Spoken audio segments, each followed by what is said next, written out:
labels is when a record goes big or goes bigger than they expected, the financial weight of repressing your initial stock is so much that you'd rather make a profit off licensing the record to a bigger label who can take that risk. So we sold out our first 5,000 like really fast.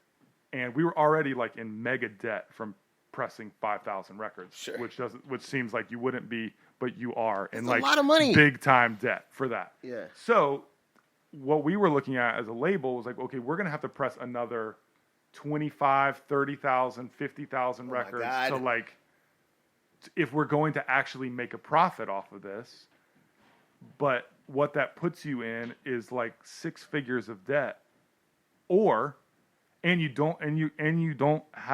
can't guarantee that you're going to make it back, because you could, artists are hot for a second and then and in fact, if we had done that, we would not have made it back. Right? Yeah.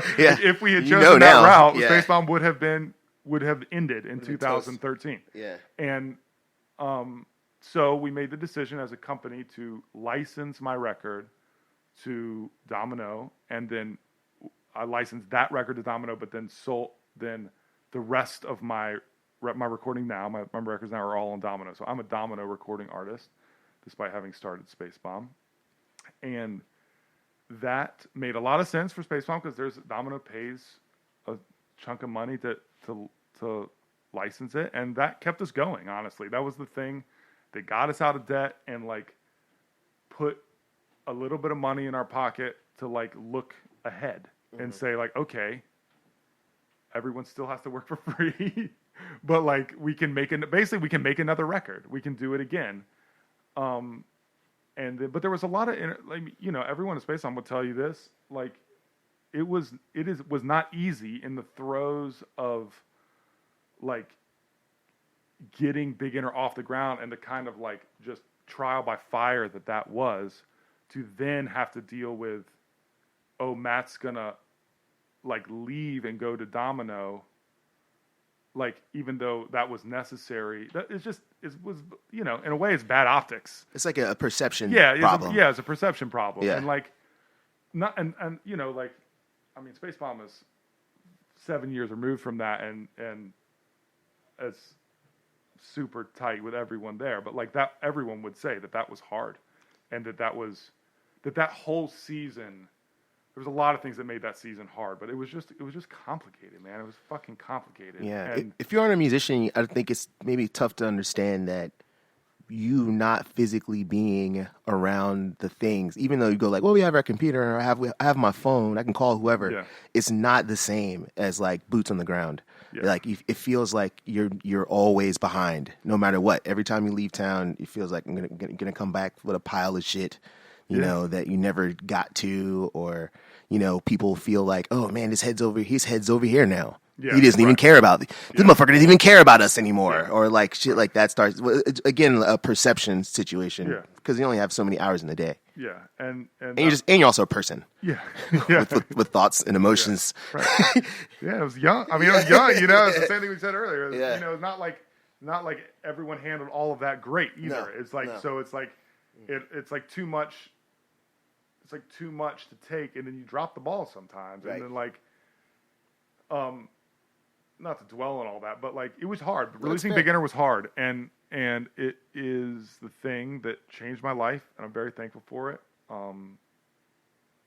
Making it was really fun, super fun, but releasing it and going, and I mean, not that there weren't great parts to it, but I mean, anyone that's close to me and has heard me talk about that time in my life would echo that it was hard as shit, man. It was people don't know, man. It was not a blast. Some of it really was a blast. It's like, it's funny in the position when you're traveling all over the world and you're having a lot of opportunities like that. Right. It's like, I would never look at it and say that I'm not thankful or I didn't have, just incredibly lucky to have that opportunity. But the real deal is that for Spacebomb and for me, and for my relationship with Spacebomb, and Spacebomb's relationship with me, and Spacebomb's relationship with the community, and my relationship with the community, like all those triangles that were in there, like there was a lot that for it to just, it was like an atomic bomb Right. in like my For sure. life. And other people were doing things also. Yeah, Like yeah. but like you were doing that, and it was very similar for me. Yeah, Like sure, exactly. I thought the opportunity of going on tour with Bond and going on with Sufjan, of course, is like life changing, mind changing. Seeing like my goal as an 8-year-old was to see the world. I didn't know how I was going to do it. I didn't know what was going to stick.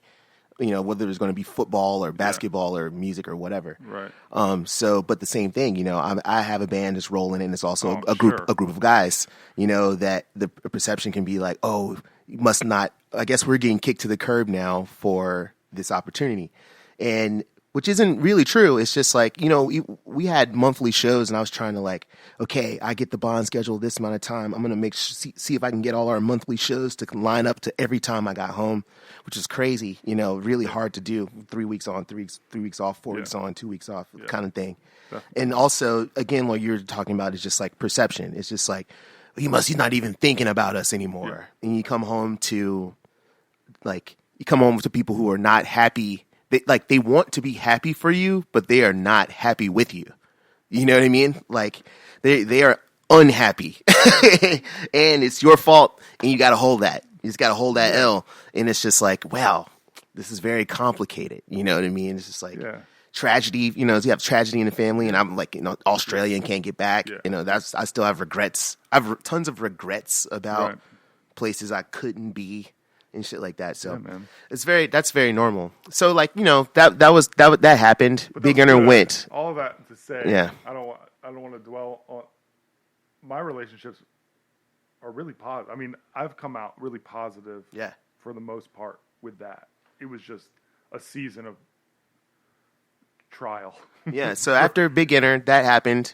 You dealt with it. I'm sure you were sad that like. You don't get to own that record. It's like your very first record. But then you move on. What do you think was the first time you saw like the light at the end of the tunnel, as in like, okay, Spacebomb is about to do a thing. Like what was the next step? Natalie's record. So we recorded Natalie's record, and that kind of like that was our big bet. I mean, we basically bet everything on that. And that was kind of in the can for a second. And I knew it was there, but it was kind of one of these things, another sort of classic music business thing where we just we were cash poor. We didn't have any money to release the record. Right.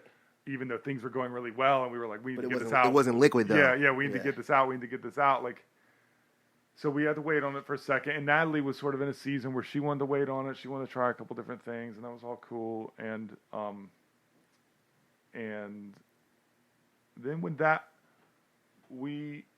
I had played that for a couple like writers that were doing interviews with me, and like at that point my story was the Spacebomb story. It was like very much intertwined, and like everyone was asking me just about Spacebomb as much as they were asking me about it as an artist, Right. And so I'd been like, oh, we have this record. I'd played it for a couple people who had just like flipped like when they heard it, and I was like, oh shit, okay, did something like this, I think might do something. And then then we released that, and it took off. I mean, Big Inner did okay, did a lot better overseas than it did here, and I have a career because of it. Mm-hmm. But Natalie's record did, well, from a number point of view, did better. And Pitchfork was like best in music, 3 tracks in a row. Mm-hmm. Like, and that basically it was the same thing again, but on a little bit larger scale. And that kind of was like, okay, Spacebomb. I mean, Spacebomb has always been like, until very recently, been like, it's just living by check. Yeah, man. One record at a time. It's like, okay, well, we can do another one. Yeah. Or we can do another one, and like, and so but at that point, like I released my second record basically along the time, almost within a month of Natalie releasing her first record. So I was kind of gone. Like, I was basically gone for her whole record cycle. Mm-hmm. We were kind of passing each other in the night. And then, that kind of, again, is like a little bit firmer a foundation for the label. Definitely having sort of not like the 1-2 punch of my record and Natalie's record sort of opened up doors in the music industry world, kind of behind closed doors, because it was like, oh wow, you guys did it once, that's nice. Did it twice, maybe there's something here, So that definitely kind of began to grease the wheels a little bit in terms of maybe something a little bit bigger coming along. Natalie record. And I mean that kind of, my second record was going kind of not as good as Beginner, to be perfectly honest, but it still went. Sophomore slump. Yeah, a little bit. And I mean, I think a lot of that had to do with. But you just aren't famous. It's like hard to manufacture. Yeah. That. Well, I mean, it's funny. It's like I think making my second record was a lot of. I don't know, man. I mean, there was just so much tied up in how Beginner was made and like making sure. I mean, this is the way I put it. I just finished my third record, and I felt like for the first time ever, I mean, not kind of first time making records under my own name, I wasn't making a record with two agendas. I felt like Beginner and Fresh Blood, both of them, I was making my own record, but I also was trying to support the Spacebomb vision and trying to like invest back into Spacebomb and there was just two agendas that I was kind of juggling. Like you kind of wanted those records. I mean, to be super blunt, you wanted those records to be successful. You were like putting some chips on the table. Yeah, you know what I mean. But bit. This time, you feel like you just got to just make music however you wanted to make it. This time, I mean, it was more like it was like I had to go, but not that I wouldn't. I mean, I basically made my record at Spacebomb the third time, but the second time it was like I had to do that. Like if I had been like, I'm going to go out to LA, I mean, I would have fucking been executed here. You know what I mean? Like, and not that I didn't want to, because I did want to. It's just I just mean it just is.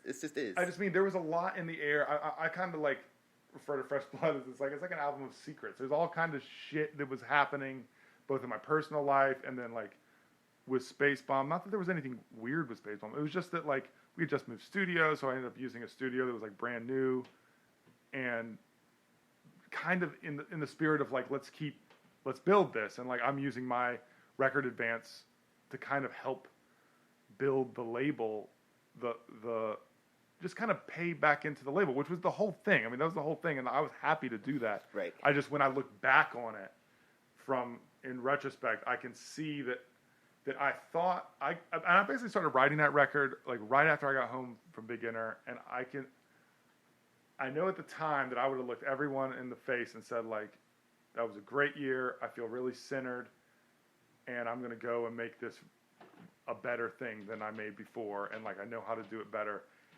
And I just wasn't, man. I was a mess. Like just personally, mess. Yes, and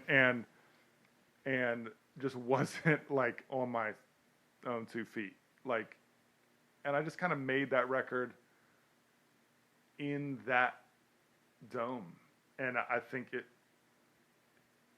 I like the record, but I feel like it doesn't quite have the spirit, the sort of the joy and the spirit that like the first record does, and I think the new record does.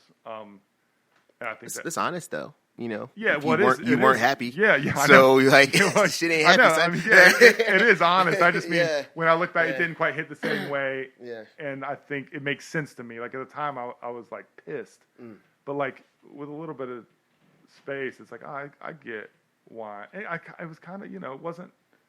And there's some practical things too, man, in terms of like giving the label something to work with as far as singles and like how they work records and what makes records go and things like that I wasn't aware of or had any time. I didn't have time for that conversation. Yeah, that sounds like a nightmare, trying to like make a single. Yeah. Or just even it is a funny headspace, and it's like the ironic thing is everybody likes singles.